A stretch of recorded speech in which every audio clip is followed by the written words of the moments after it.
kayo kung may doubts kayo dun sa mga natutunan ninyo, you're welcome. Good afternoon, Abby. You're welcome to ask your questions. I'm sure there's always questions. Ano, good morning, Sonia, Sister Sonia, Rome Angel, Anna.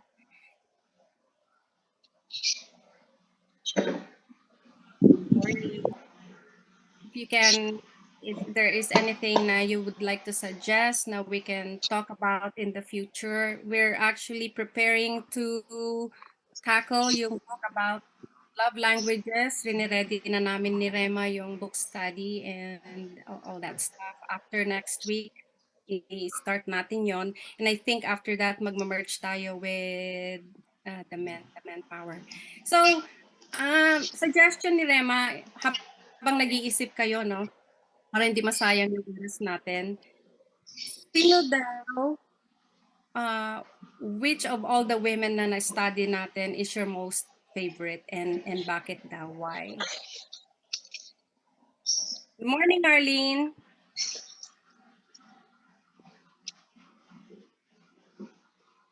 Good morning po.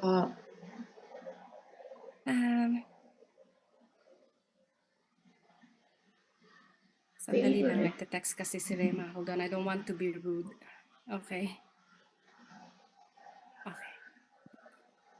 Anyone would like to share anything? Kung meron kayong praise report, kung meron kayong just anything that's going on in your life na you would like to share.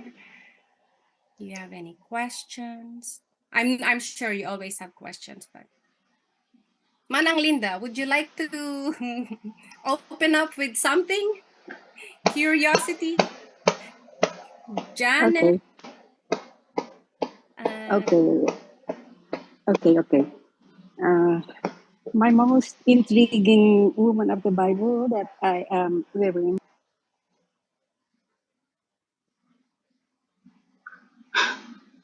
You're muted, Manang. Nag-mute ka. Okay. My most impressive woman actually in the Bible is Gomer. She is the most what they call that. She is the character that everybody can.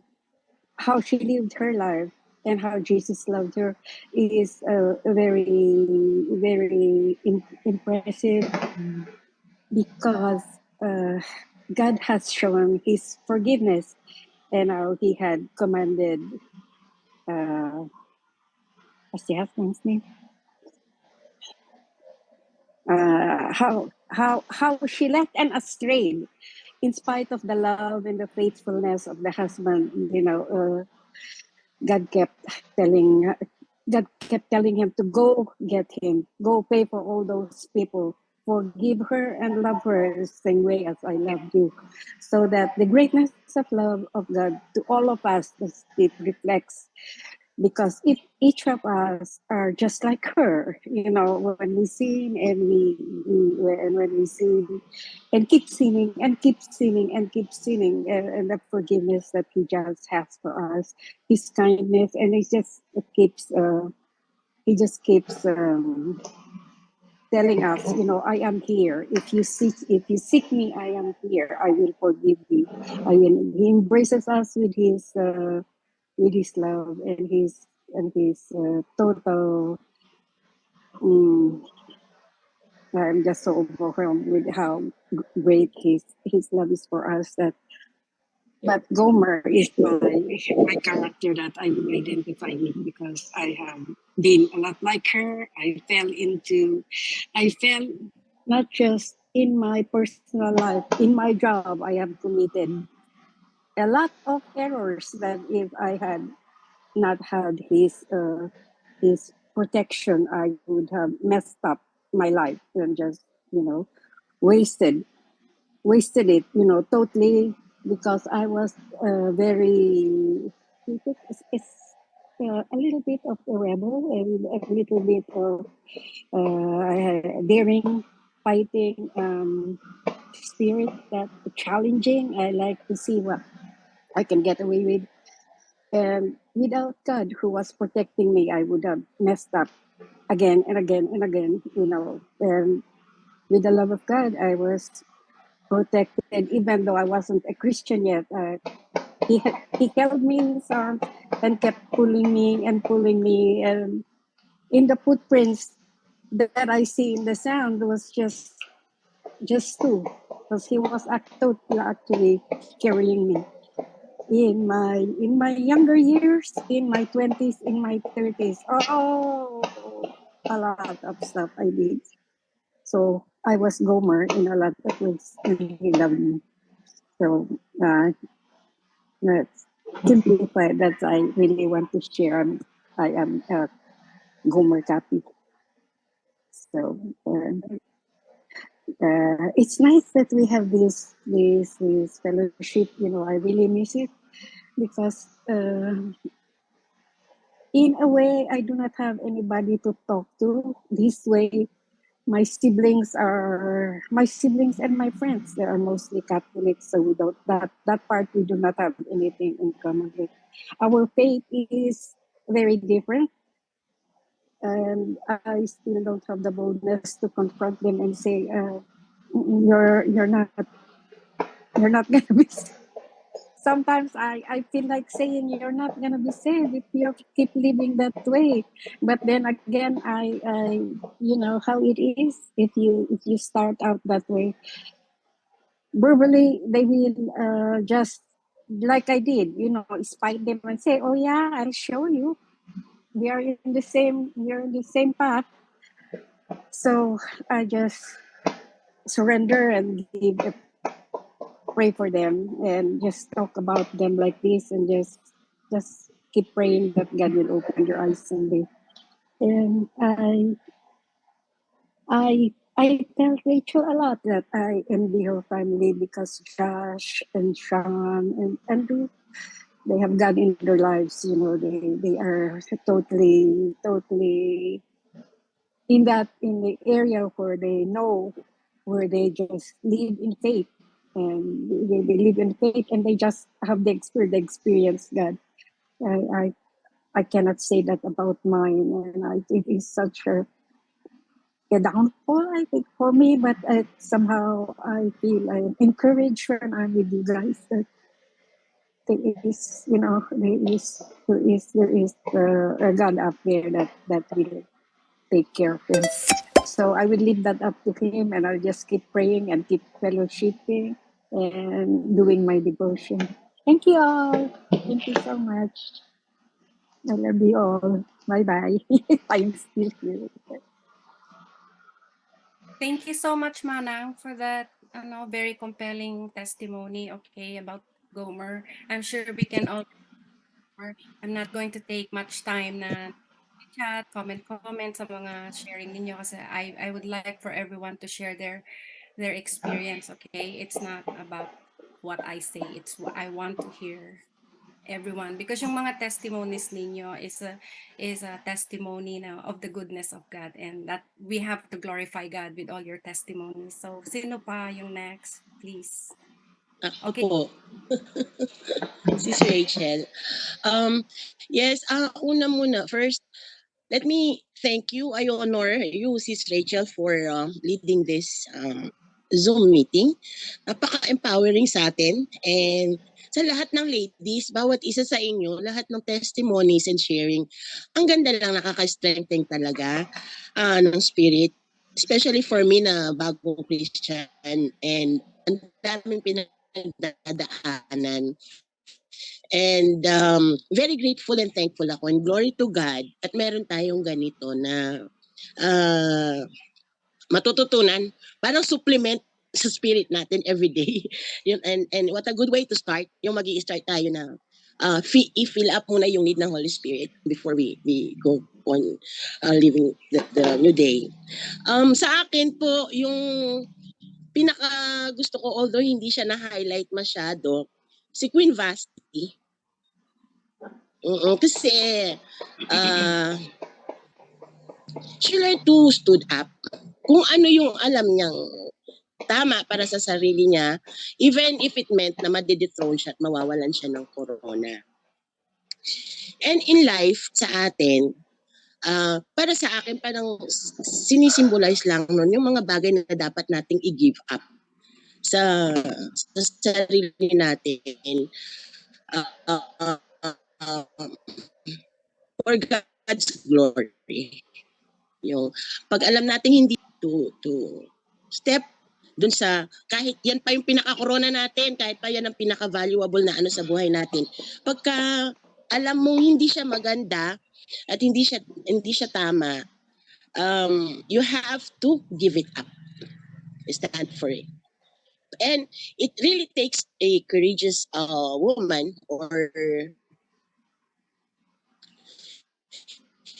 it really takes a lot of courage na mag-stand ka sa isang bagay at isurrender yon kahit alam mong yun ang pinaka-importante sa'yo at yun ang makakapag ano ng integrity mo, isusurrender mo na lang at hindi ka na lang mag-aano doon sa kung ano yung iniisip mo na mahalaga.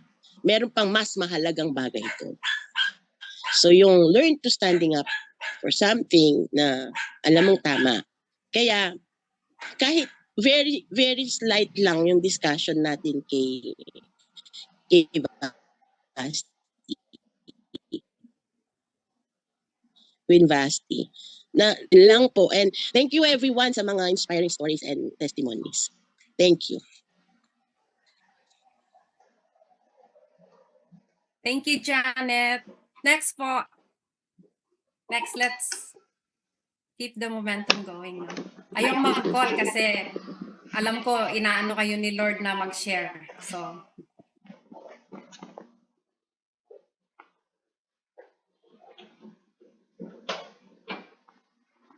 okay, Rina, go ahead na.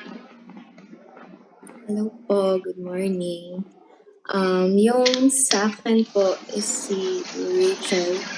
Siya po yung nag-aano sa akin ngayon kasi kung naalala niyo po yung story niya,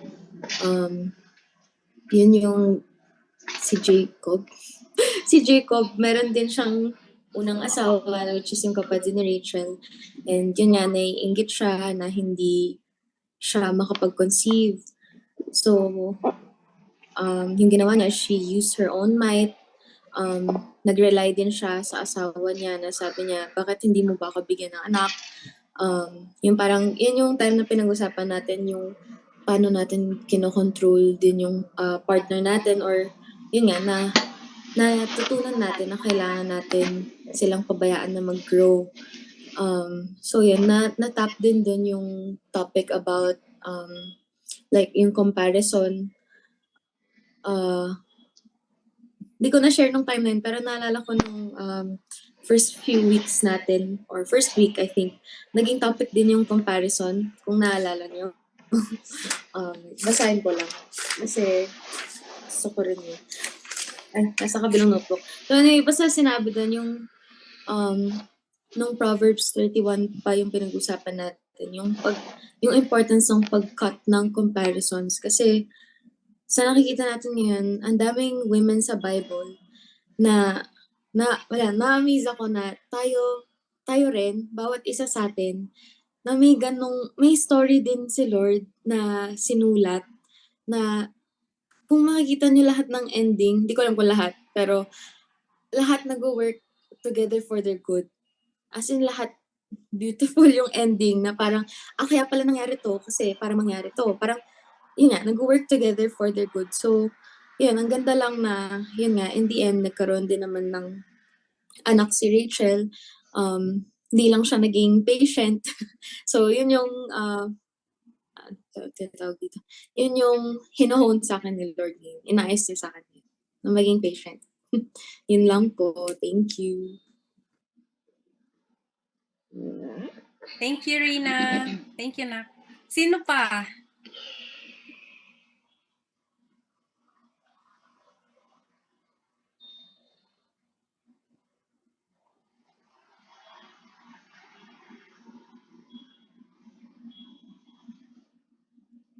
Camille, ikaw?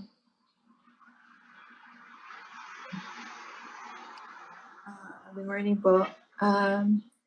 Actually, wala akong mapili na woman sa Bible na napag-usapan natin. Pero napansin ko, yung nag-highlight sa akin yung obedience and patience nila.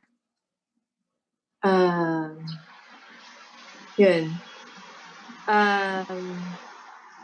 Ano ba?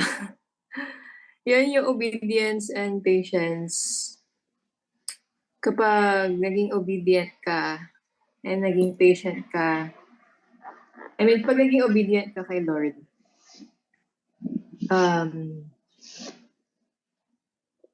ano ba to?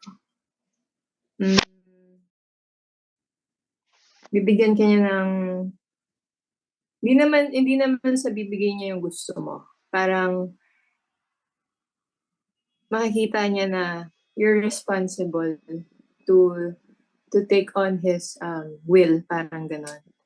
Tapos, yung patience, yun nga, yung mga iba, yung yan, tulad ni Rachel nga, nagmamadali siya na humingi ng baby. Tapos, kapag kasi hindi ka naging patient, kung kani-kanino ka na lang nagre-rely or kahit saan ka nagre-rely, tapos napupunta ka lang sa maling landas, parang gano'n. So, kailangan mo talaga maging patient kasi alam mo, si Lord, yun yung sinabi niya sa'yo, yun yung promise niya sa'yo. Parang be patient, gano'n. Para, in the end, maganda yung yung result. Ayun, thank you. Thank you, Camille. Kahit nagulat ka, nag-share ka pa rin. Sis Elisa, ikaw next. Alam ko, marami kang share.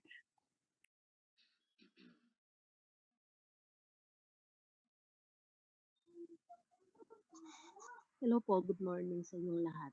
Yung ano po, katulad yung sinabi ni Sis Camille, na-remind ako kay Rachel din, at saka sa mga unang sa story sa Bible,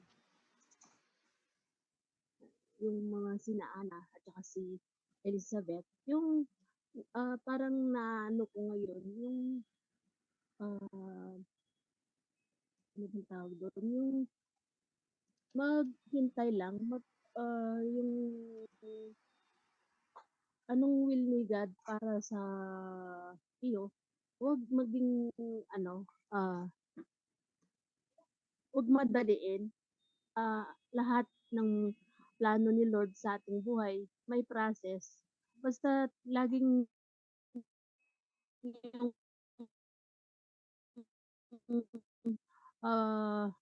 pagtitis. Mahina po ba? Hello po, mahina po siya. Sikan niya pong bagya, Sis Elisa, may naya po. Pakilapit kaya pong bagya keng asbok. Ay, yan po. Yan po. Okay na po. Naghahangin po kasi yung signal ko, mang bait ng Converge talaga. Yun po, yung na-remind sa akin nung yung maging pasensya lagi sa mga plano ni Lord. Mas dati, nung wala ba rin po akong anak, parang gusto ko tulungan ko si Lord na para ibigay agad sa akin dahil sa magpo-40 plus na ako, wala pa akong anak. Yung parang ganun po. Pero ngayon, na sa everyday na pakikinig ko at saka yung mga nasa naghintay sila. Ba't ako dapat, sabi ko, ganun pala yung mindset ko noon. Pero dahil yung pagtitiyaga buhay ay parang yung plano nga ni Lord sa atin, yung ibibigay niya yung ano bang tawag doon? Nandito. Sabi nga, din sa yung obedience, magpilit ka lang at mag-trust. Sabi, yung very best plan ay ibibigay niya. Yun lang po, laging magtiwala. Yun lang po. Thank you, Lisa. Sino pa kaya? Who's next? So, yung mga na-late na pumasok, yung topic natin, actually wala tayong topic, no? Nagpili lang kami, chat-chat, share-share. Dun sa mga pinag-aralan natin na Women of the Bible, sino sa kanila yung pinaka-favorite ninyo and why?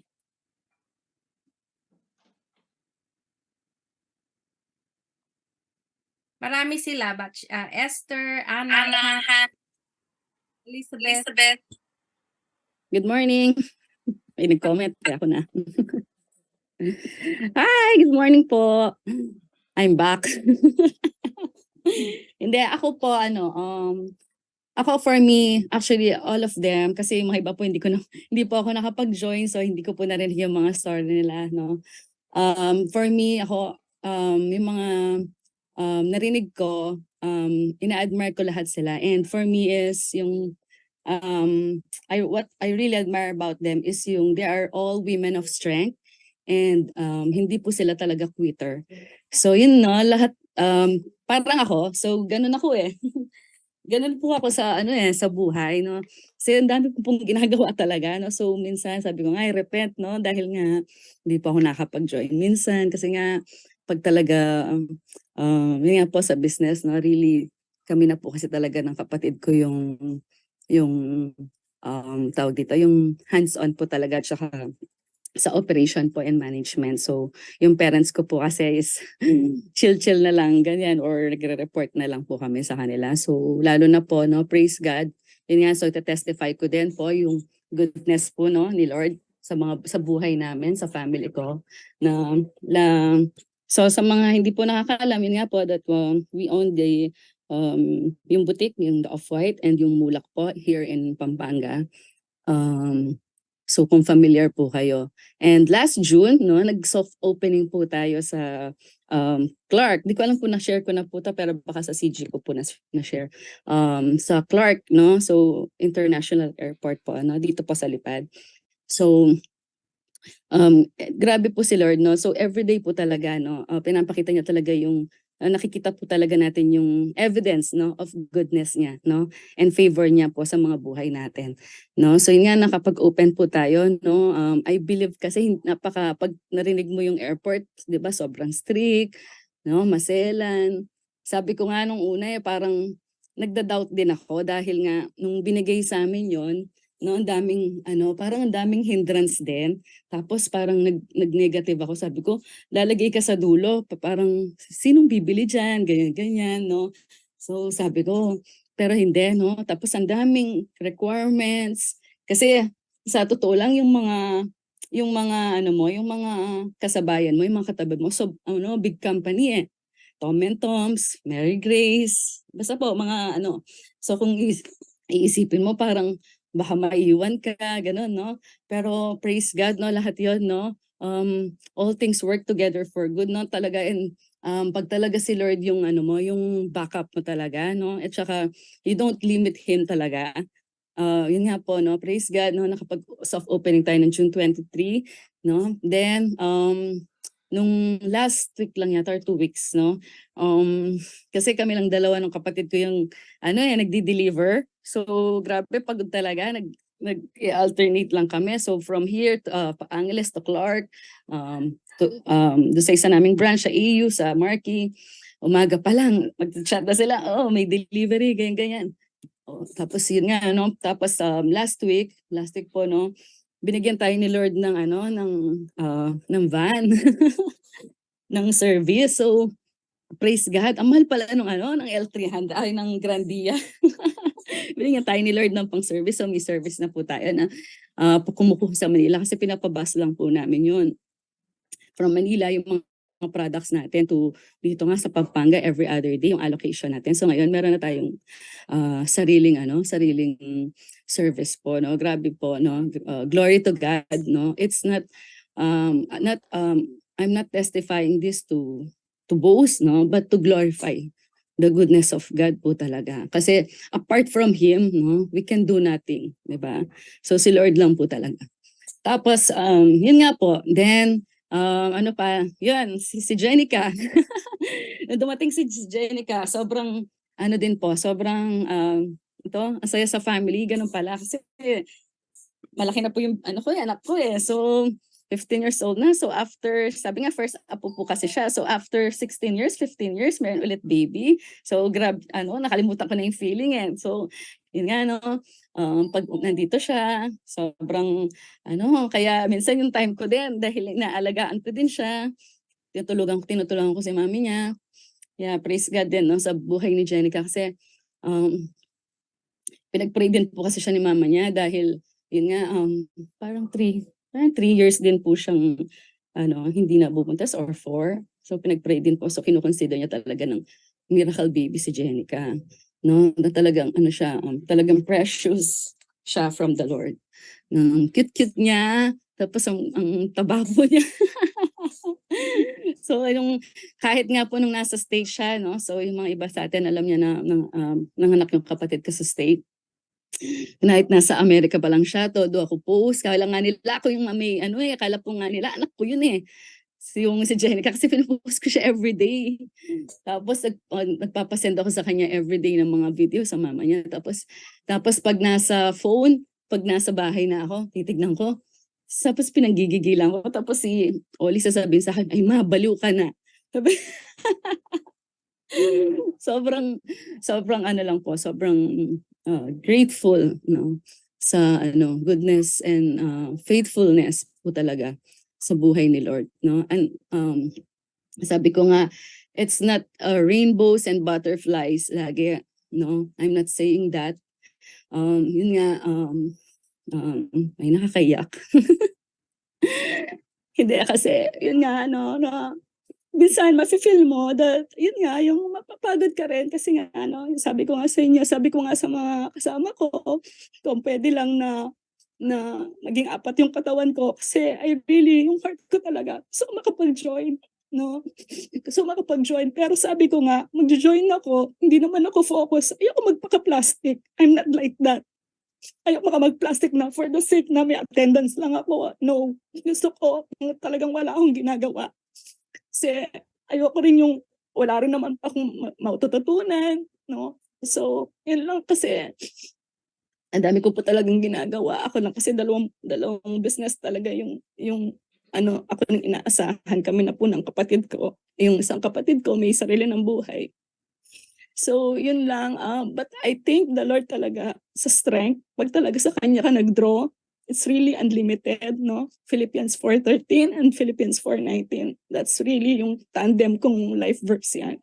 So sabi ko, it's not always, hindi siya madali. Kahit nakita yung ganyan, ako, no? But ako, may battles din ako. Pero ako kasi hindi ako ganun ka-open book.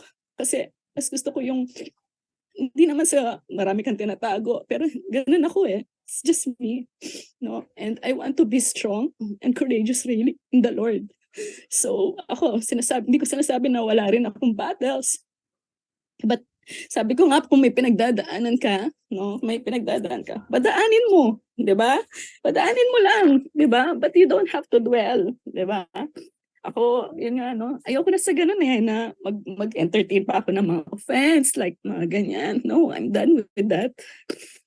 Mas gusto ko yung talagang, alam ko marami pa akong gustong matutunan kay Lord, no? Pa ako sa Kanya, yung relationship ko sa Kanya, no? And sabi ko nga, ang prayer ko everyday is God that will change my heart also everyday. Yung mga desires ko, na siya maglalagay, yung intentions ko, yung purpose ko, everything. No? So, yun lang po, no? Lang na, kapag talaga kay Lord ka talaga, no? Wala na, no turning back. Ako, yun yung naging covenant ko kay Lord, no? That forever, no? Na forever na akong magiging no turning back. Kasi kung noon, hindi kanya pababayaan, hindi kanya basta-basta iiwan ngayon. Diba? Ngayon pa, nandyan ka pa rin, nandito pa rin tayo. It's all by His grace. Diba? So, and yung favor, yung lifetime favor niya for us, will be upon us sa lahat, in our situation, yung mga circumstances mo, no?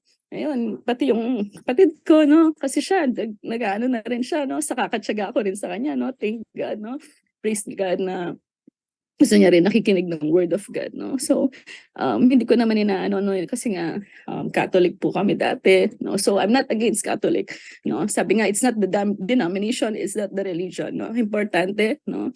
Yung ano mo kay Lord. So, konti-konti, yan si Sis Rema, no? Chinatsaga namin yung kapatid ko. Kaya nga, kahit ngayon si Baby Jenica, dinideclare namin that kahit baby pa siya talaga, siya dinideclare rin niya sa anak niya that she is blessed, she is intelligent, she is victorious, ganyan dinideclare namin sa kanya eh. So kaya nga pag nakita mo si Jenica, para siyang angel po talaga. Really.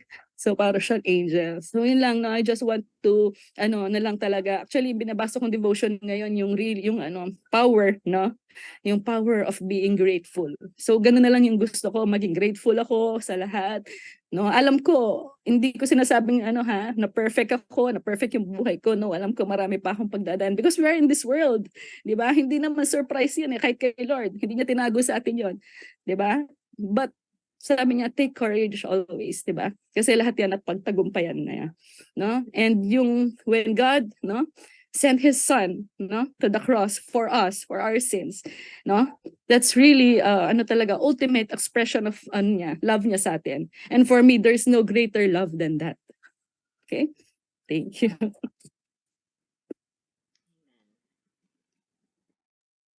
Thank you, Aisa. Wow, nakaka-bless naman. Ko lang, share ko lang kasi nakakaano yung testimony mo. A few weeks ago, a few days, mga weeks na siguro noon, nandito pa kasi yata sila Rema noon eh. Merong pinost si Rina na mention ko, na I quoted yung kasi yun, don't ask God to take away your pain, okay, but instead ask him to give you the courage to endure your pain. So yung shinare ni Aisa, parang acceptance na niya yung dinadaanan, kasi Manang Linda din about her siblings and all that, na hindi siya makapag-share kasi Catholic din sila. Yung acceptance dun sa situation, okay? And na-remind ulit ako na if we cannot change, since we cannot change our situation, we're bound to go through certain things. How about we change the way we respond to our situation? Kasi yun talaga yung process eh.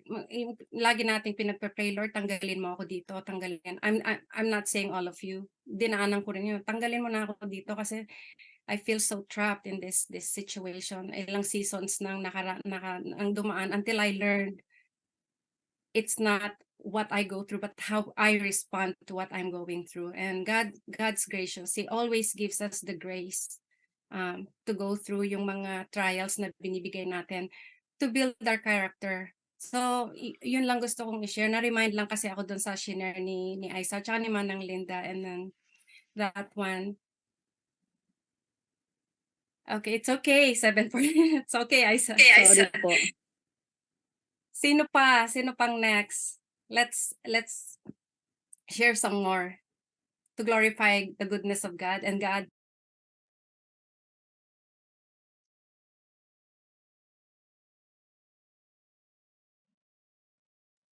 Che, ikaw.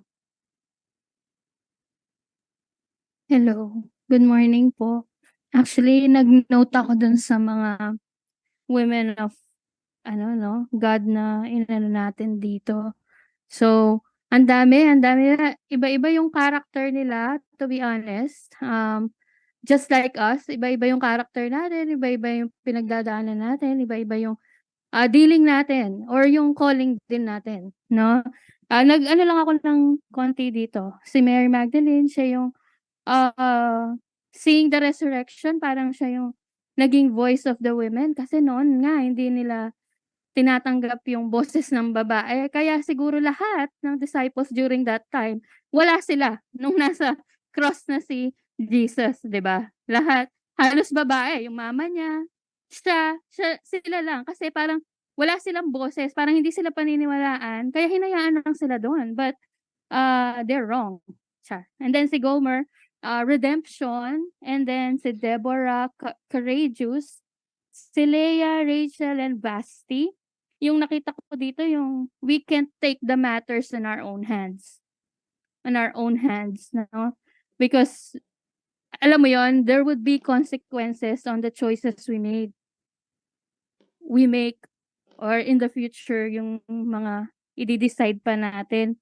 So, yung nakita ko talaga dito kasi nagrema sa akin yung ano rin eh, yung choice nila for this, lalo na yung outcome, kumbaga, yung mga next generation. Minsan kasi we are so overwhelmed with what's happening in our lives right now, and we are not seeing how God sees it, yung future.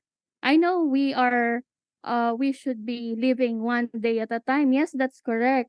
But we have to remember na yung mga decision natin ngayon may possible impact siya. Hindi man sa atin ngayon, hindi man natin siya makita ngayon, but it it can be sa mga anak natin. Just like what Rahab and Orpah, 'di ba, yung mga choices nila during that time. So, alam mo yun, si Rahab nagkaroon ng Jesus sa ano niya, line niya, 'di ba? Kay Orpah nagkaroon ng Goliath sa line niya. So, alam mo yun, we have to think ahead talaga na God's grace is immeasurable. Alam natin 'yan. And no one can pluck us away from His hands. Tama? Kaya nga even in the wrong decisions that we have in our lives, He is still there. Yung grace niya mag-overflow pa rin sa atin na sabi nga niya, if ikaw nahulog ka sa temptation, nagkasala ka, gagawa pa rin siya ng way of escape for you to get out of that situation. Gano'n siya good sa atin, and that's what I see sa lahat ng women in the Bible na napag-aralan natin, because sometimes there would be choices na hindi talaga siya align sa gusto ni Daddy God, but then again, there's redemption, there's chances, unlimited chances, alam mo yon. And ninote ko nga dito si Mary, gusto kong maging Mary, yung mother ni Jesus, yung full of submission and humility, natanggapin kung ano yung gagawin. And at the same time, being bold na sinabi niya kay Jesus, do this, listen to him.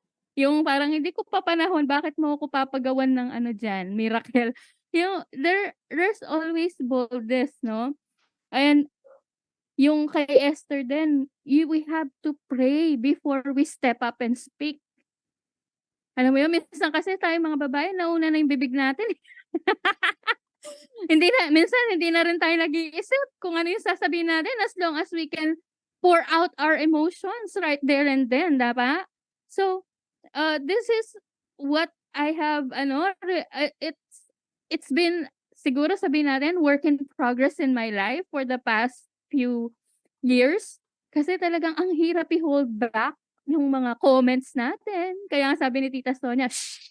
Sabi niya kahapon sa Synergy. Naka-relate kami. Sabi ko nga, 1 to 8, perfect score kami nila Aisa. At saka ni Aliana. So, top 3 kami. So, alam mo yun? So, and Hannah, so selfless, alam mo yon. Gusto mo magkaanak pero ibibigay mo siya kay Lord. Hindi mo siya makikitang lalaki. No? It's really, God will really give us what we want, even what we want, hindi man yung needs eh. And because He wants to make sure that He gets involved in your life, even in the smallest things. So, yun lang po, ang dami ko sinabi. Thank you.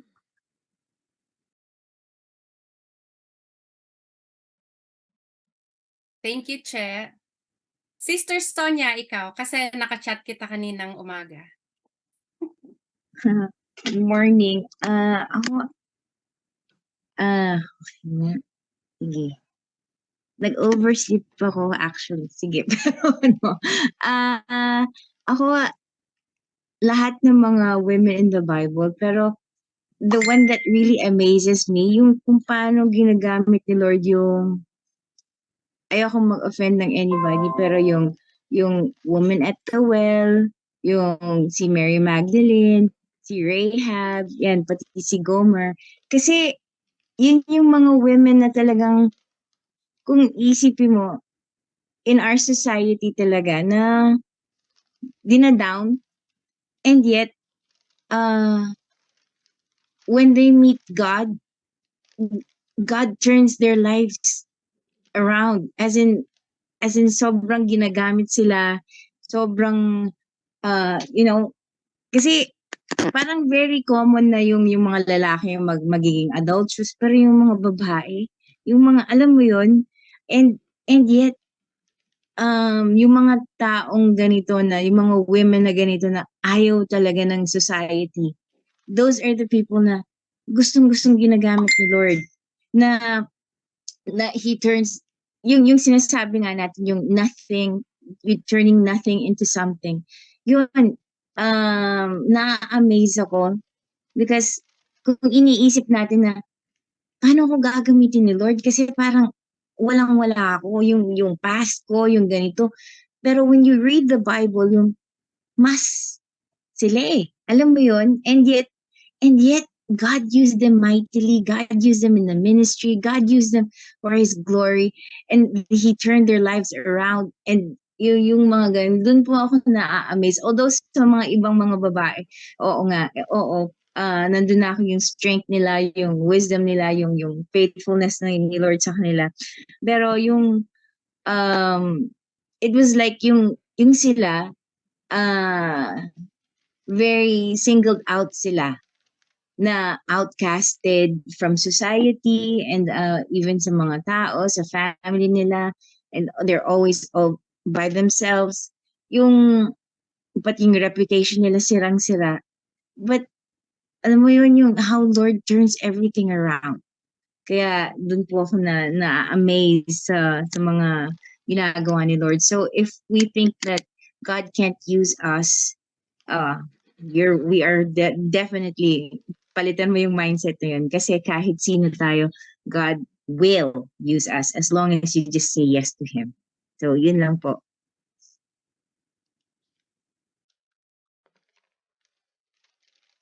Thank you, sis.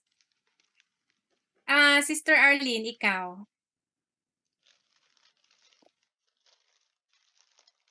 Good to see you. Thank you. Good morning sa lahat. Para sa akin, dalawa, si Deborah and Gomer. Mauuna na si Deborah. Yung kasing number 5 na senior ni Sis Rema, yung don't rely on someone's faith, no?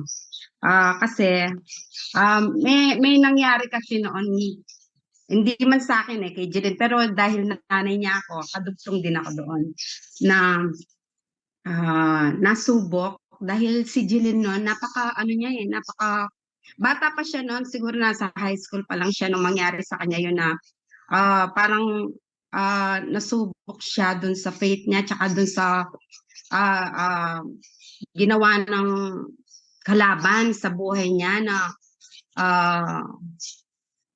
merong nangyaring, may ginawa na parang pag dumadating na yung hapon, iba yung niya, iba yung ginagawa niya, parang meron siyang gustong gawin pag gumagabi na, para siyang gusto niyang manakit, ganon. Sorry. Gusto niya, parang nananakal siya, ganon, parang may pinapagawa sa kanya yung diablo. Si Jeline nun, napakainit niya nun nung time na yon. Siyempre, ako bilang isang ina, natakot ako kung ano yung gagawin ko. Yun nga, sabi niya, do not rely on someone's faith. Kung sino-sino na yung mga naiisip ko na ipag-pray siya, naisip ko si Rema, naisip ko si Raul, si RB, si Pastor, no, na ano kayang gagawin ko? Gusto ko siyang ipag-pray, gusto ko siyang alisin doon kasi sinasakal niya yung kapatid niya at saka si Iggy, yung apo ko. Tapos parang pinapagawa sa kanya yun ng kalaban, ng diablo. Tapos yun nga, no, iniisip ko, pag-pray ko sila, pag-pray ko siya, papag-pray ke, makanyan. Tapos ang nangyari, kinausap ko si Raul, sabi ko, dito ka muna, bantayan natin si Jeline. Tapos magdamag kaming na nag-praying in tongues. Talagang binantayan namin siya, hindi kami natulog. Ngayon, ang ginawa ko pa, umaalis kami tuwing mag-aalas 5 na tuwing gagabi na, umaalis kami. Hindi, kumbaga pinaisip sa akin ng Holy Spirit na aalis kami para ang gawin namin, imbes na sumuko, ang gawin mag-share kami sa iba't ibang lugar. Nagpunta kami sa mga banda sa SM, ganyan, doon sa may mga tao, nagsishare kami doon. At basta kung saan-saan kami pumupunta, araw-araw yun. No? Tapos ang nangyari, parang ang nangyari doon, yun yung kasi dati hindi ako talaga mainit eh. Yung pananampalataya ko hindi pa ganyan kalalim. So ang nangyari, yung sinubok kami ng Panginoon para ipakita niya kung gaano siya kabait sa amin, kung gaano siya ka-faithful sa amin, no? Pinakita niya talaga na nandyan lang siya, hindi kita iiwan, hindi kita pababayaan. Kumbaga, pinaano lang niya na yung bang sabi niya, no, dahil sa pananalangin, sabi ni God, praying the name of Jesus give us authority over the enemy and proves we have faith in God to do what His word promises. Kaya naisip ko yung mga pangako ng Panginoon na talagang I will never leave you nor forsake you, at pwede mong gamitin yung binigay niyang power para ano mo yung enemy, labanan mo siya, ganon. So, praise God, no? Noon, ganyan ako, naiisip ko kung sino pa yung tatawagan ko pag may karamdaman, pag merong nangyayaring problema. Pero dahil sa faith na binigay sa akin ni Lord ngayon, kahit ako na lang mag-isa, nagagawa ko na hindi ko na iniisip yung ibang tao ay yung mga leader natin na magpa-pray para sa kanila. Ako na mismo ang nagpe-pray para sa pamilya ko, para sa ibang tao, at para sa lahat ng may karamdaman. Yun naman praise God, no? Yung ginawang pagbabago sa akin ni Lord, na binigyan talaga niya ako ng strength, binigyan niya ako ng naging overcomer ako, naging more than conqueror, naging victorious ako ngayon, no? Thank you, Lord. At kay Gomer naman, si Gomer, napaka-highly favored talaga niya kay God sa buhay niya, dahil in spite of naging siya, yung prostitute, siya pa rin yung napili ni God para mapangasawa ni Hosea. So, naging ganun din ako nung panahon na yon, na Gomer din ako. Ginamit ko lang yung napangasawa ko para maka-escape sa ng auntie ko, dun sa pamamalakad niya, dahil nagsawa ako. Pero wala sa timing eh, yung ginawa ko yun. So ang nangyari lang, nasira lang. Hindi nagtagumpay yung buhay may asawa ko. So ang nangyari, nakapagrelasyon ako ulit, yan, si Jeline at saka si Josh. Ang Panginoon, kahit na ano pa yung pinagdaanan mo, kahit na ano pa yung naging kasalanan mo, favored pa rin tayo. Dahil yung pagmamahal niya, hindi niya inaalis sa mga buhay natin. Kaya napakabuti ng Panginoon sa ginawa niya sa buhay ko ngayon, na nakilala ko siya, tinanggap ko siya, at gusto ko pang maging malalim nga sa kanya. Praise God. Thank you. Praise the Lord. Amen. Praise God. Thank you, Sis Arlene. Sino pa? Ganda ng mga, nakaka-bless yung mga share. Let the name be glorified by all your testimonies. Sino pa? Sino pa kayang tatawagin ko dito? Quiet kayo. Si Ann Hauville po ata. Auntie, naka-raise yung hand. Okay. Yes, go ahead, Anne. Hello, good morning po. Nung bago po pa lang ako sa Hauville, na-invite ako nila Ate Rome, then yung mga kasama ko sa ministry po, synergy na po ako noon. Tapos, ang tumatak sa akin, at saka yung anak ko, lagi niya sinasabi sa akin, si Deborah. Which is, si Deborah po parang ako din. Isang military na lumalaban mag-isa, nakasama si God.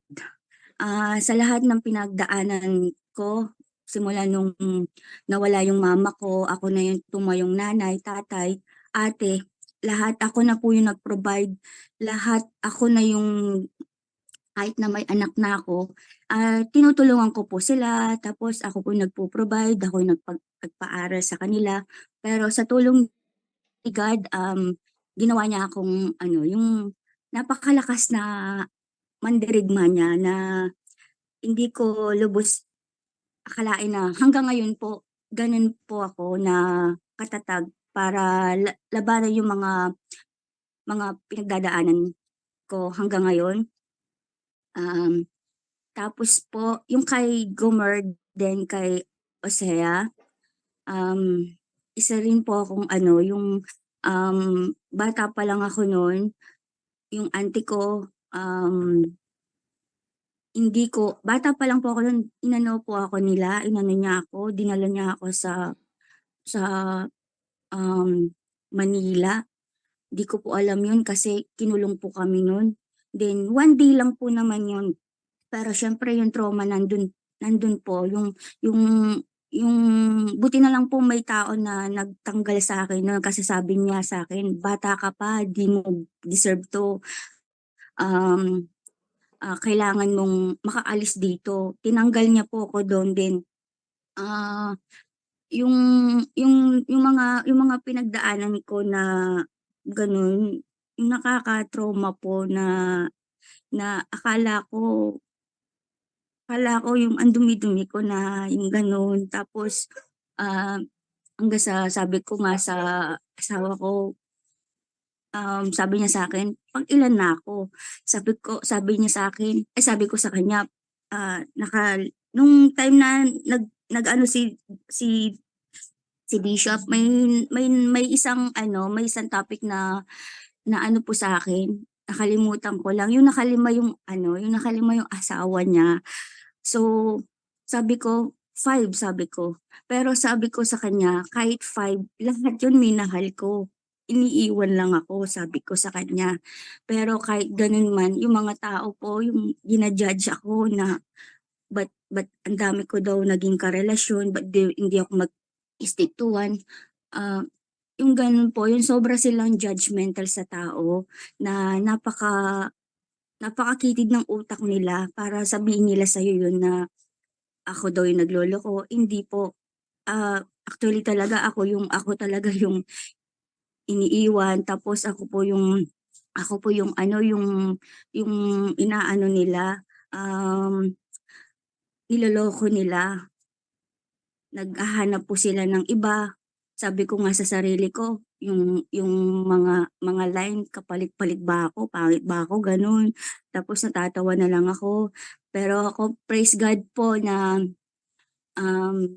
yung last po, yung asawa ko ngayon, talagang ano po siya ngayon sa akin, kahit minsan away bati kami, pero siya po yung nagpupush sa akin na magsimba ka, pray ka, wag mong gawin yan, wag ka nang bumalik sa pagmumura or ganun, ganito.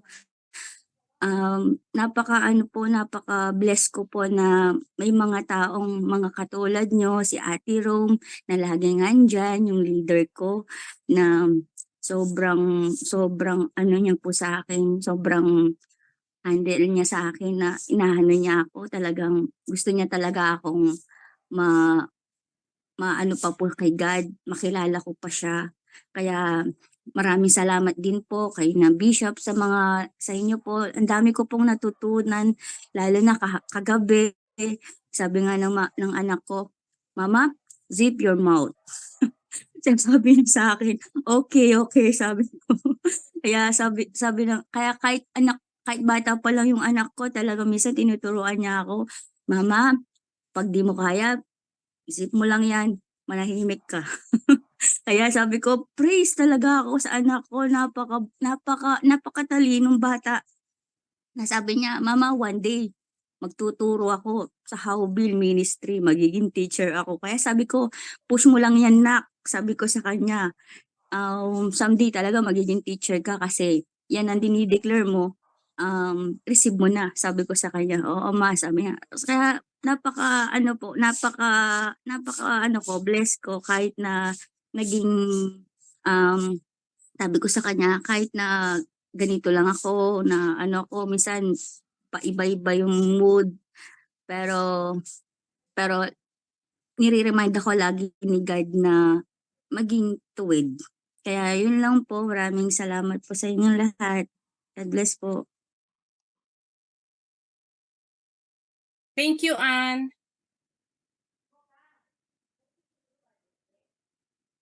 Sino pa kaya? Meron akong question sa inyo. Kasi marami kayong sinishare that springs up from past hurts, no? Childhood trauma and all that. How do you deal? What do you do? And how do you deal with yung mga past na trauma ninyo sa house, sa buhay ninyo?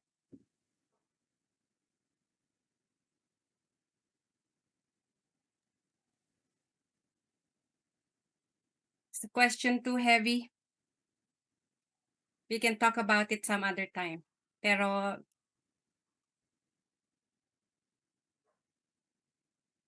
it's okay. I'll give you something to think about for our next topic. Okay. It's a very delicate topic. Maraming ano yan. Maraming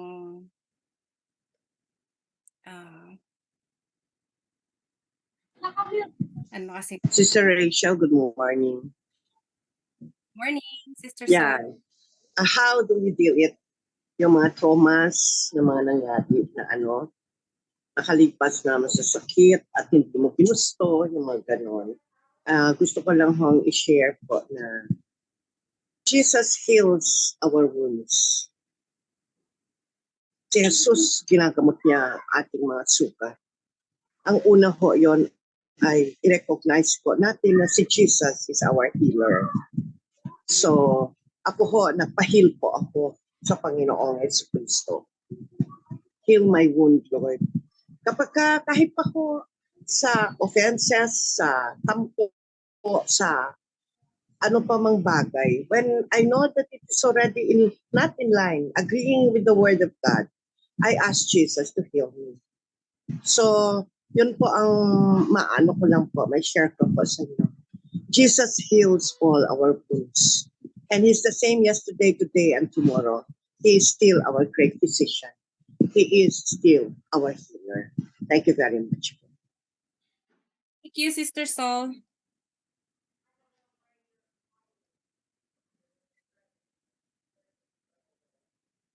Sino pa? Let's go back to the other topic earlier about the women in the Bible. Sorry, I had to bring that up because that's something that we can talk about later, okay? Ginulat ko lang yun naman, nagugulat kayo. Sis Rachel, nag-raise po ng hand si Sister Ann Lakap. Go ahead, Ann. Thank you for Thank you, Ate J. Good morning po. Actually, gusto ko po yung question po ni Auntie Rachel na how do you deal with your past trauma? I actually met a friend last night po after Sinner's Eve. And yan po, actually yung napag-usapan namin. Lahat po siguro tayo may mga past traumas po tayo. And personally, meron din po ako. And parang ang sabi ko nga po, no, kasi meron po siyang parang may girlfriend, in a relationship po siya, and then hindi po, kahit parehas po silang Christian, may dinidil po siya dun sa girlfriend niya na pinagdaanan niya in the past na paulit-ulit niya pong, parang paulit-ulit nilang pinag-aawayan. Ang sinasabi po niya ay parang, may trauma ako,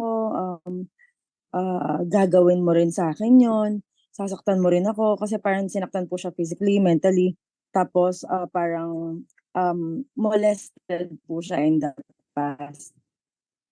So, in short, hindi po naging okay yung relationship nila. Meron din po kasi ako mga ganong trauma. Hindi naman po kagaya nung sa kanya, pero may mga trauma din po ako in my past, especially nung di pa po ako Christian, that naiisip ko rin po siya, no? Bumabalik siya. But then, kagaya po nung sinabi po ni Pastora Sol, God heals and Jesus heals. May mga time po kasi na ito pong mga ginagawa natin ganito, yung mga daily meetings po natin, yung mga synergy, mga services sa church, yung fellowship, especially itong mga ganitong morning prayer po. It really helps us para kumarga, no? Kasi kung wala po tayong mga ganito, ang sabi nga po no, dun sa book na binabasa ko, yung enemy hindi niya po gagamitin yung kung ano ginagawa natin ngayon sa atin, but rather gagamitin niya kung sino tayo dati. So dun niya tayo kukunin, no? So always na-realize ko lang po, ang nasabi ko doon sa friend ko na in my past experience, yung mga trauma ko na ginawa ko sa mga wrong decisions ko in life, it made me realize how God really redeems and saves, no? And Jesus saves, gano'n. So it made me realize and appreciate my redemption in Christ Jesus, kung sino po ako ngayon, kung paano niya po ako kinuha din sa ganong sitwasyon sa buhay ko. Meron mga times na yung trauma, bumabalik siya. But then, eto po, no, bumabalik man po yung mga ganong moment na hindi ka naman talaga, may mga sasabihin sa'yo yung enemy na, no, hindi ka naman talaga nagbago. Eto ka pa rin, ganyan. So, but then, dahil sa mga ganito po, no, we keep on reading our Bible, we keep on meditating the Word of God, day and night, sabi nga po sa Bible, you realize who you are now, no, in Christ Jesus. Yun nga, the old is gone, the new has come. So, dun sa mga may past trauma po, may mga past experiences, how do we deal on that? Ako po, personally, it made me, by just realizing, no, how God saved you from that past life through Jesus Christ, and realizing kung paano niya binago yung life mo, at kung paano kanya kinuha dun sa darkness into light, no? Dun lang po siya parang nadidil ulit, parang kino-cover niya lang uli yung darkness sa buhay mo before into your new life now in Christ Jesus, and realizing babalik lang po ulit tayo sa grace kung paano niya tayo drenasyahan, no? Kasi kung isipin mo ano ba yung ginawa ko sa buhay ko dati, but then God, bibigyan ka pa niyang ganitong life ngayon, bibigyan ka niyang ganitong career, bibigyan ka niyang ganitong asawa, bibigyan ka niyang ganitong anak, no? Parang ano ba yung ginawa ko dati, but to deserve what you have now, no? And that's only because of Jesus Christ, is His saving grace, and how He heals every brokenness in us dun sa past life natin. So yun lang po. Glory to God po. Thank you, Anne. Asan si Rema? May gusto kong sabihin na? Okay. Opo, Auntie. Auntie, yung sa topic about yan, yung childhood traumas, I believe, maganda siyang topic na pwede nating i-discuss ng whole month siguro. Oo, kasi I believe everyone can relate na meron po silang mga childhood traumas sa buhay nila na paminsan di natin alam na hindi pa pala na-deal yun, no? At paminsan hinahunt kayo nung trauma na yon hanggang ngayon, no? So, i-topic po natin, no, Auntie, with the permission of Auntie Chel. Ayan, gusto niyo rin po, no, after ng 5 love language, yun po yung topic natin, Auntie. So, nakikinig lang po muna ako sa inyong lahat.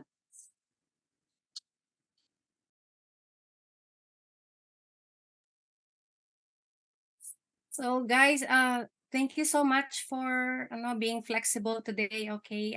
Alam ko minsan meron tayong mga surprises na meron tayong naka-schedule na mga topics, pero minsan meron kami na-o-overlook sa schedule or like in this case, na medyo nalito kami dalawa ni Rema dahil nasa US ako, nandito siya, nalilito din siya dun sa araw diyan tsaka sa time.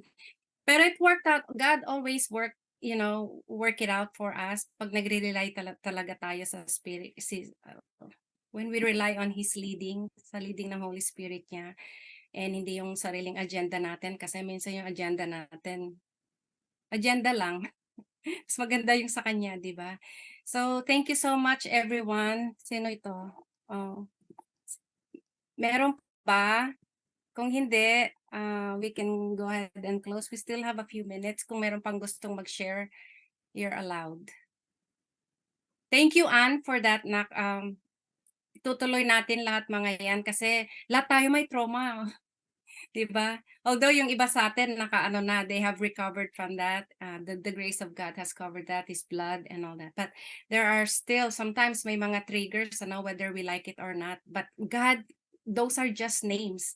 Trauma is a name. Okay, childhood trauma, those are just names na binigay ng mundo. They are human labels. Okay. And yes, God, Jesus's name is higher than that, and there is no other name than the name of Jesus. So, but we still have to deal with these things. Lalo na dun sa mga bago-bago pa lang na Christians na they don't know how to deal with that. They have certain attachments to things na they think can help them heal, but we have to help them, guide them, and direct them to the person they can attach themselves to na will heal them eventually, okay? So anyone else gustong mag-share pa? Meron pa naman tayong konting time. If not, Avon, ikaw, meron kang gustong i-share? Wala naman po. Mo yung mic mo eh. Ay, ganun. Ano siguro po, tita, yung sino po yung favorite ko na or para nag-strike sa akin na women po sa Bible. Si ano po, si Mary Magdalene talaga. Kasi meron kasi kaming mga similarities from the past na napagdaanan niya until such time na nakilala si God sa buhay namin. So parang in my situation, nanggaling ako dun sa time na hindi ko din alam yung gagawin ko from the past. Dahil nga dahil Katoliko kami, kahit anong gawin kong basahin dun sa isang verse na yun, hindi talaga siya nagsisink in sa akin. Kumbaga parang nagre-rely ako dun sa mga memes, kasabihan ng matatanda. Pero ano pa rin siya, word of God pa rin. Yung parang huwag kang gagawa ng mali sa kapwa, ganyan. Yung kahit na ginawan ka na ng mali, magano ka pa rin, yung bang sumunod ka pa rin dun sa will ni God. So, alam ko hindi nagkataon yung mga chances na nangyari sa akin from my past na nagpakita sa akin ng miracle si God. And even sa family ko, nagpakita siya ng miracle na hanggang ngayon kahit na madami nang nangyaring miracles, yung parang napaka-coincidence ng mga hindi ko, napaka-simple lang. Actually, simple sila, pero parang hirap mangyari. Pero during that time,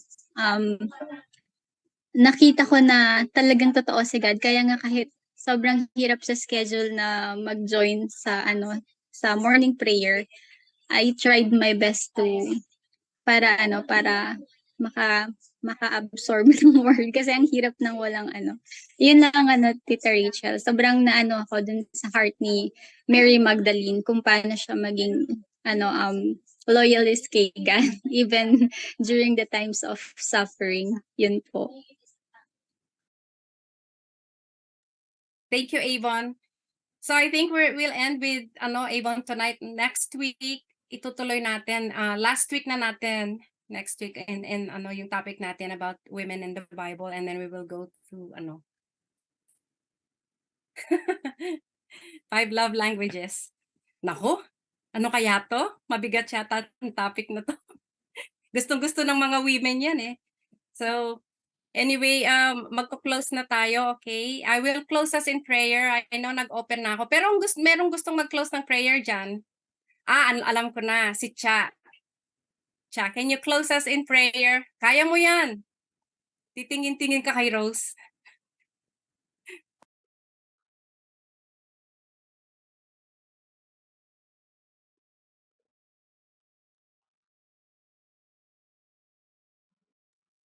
Nakamute ka.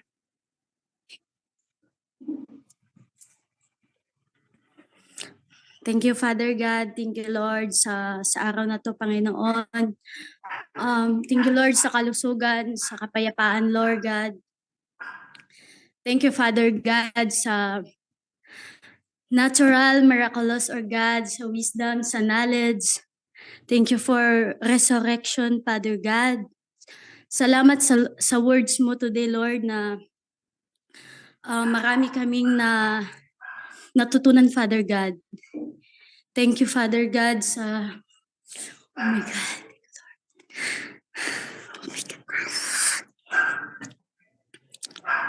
Oh my God. Lord, thank you, Lord. Thank you, Jesus. Thank you, Jesus. Thank you, Lord.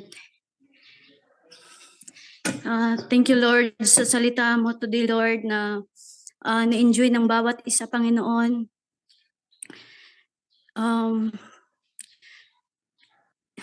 Yan na po. In Jesus' name, amen.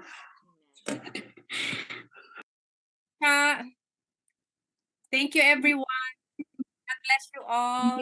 Thank you all po. Thank you po. Thank you, Sha. Thank you, Auntie. Thank you po. Thank you,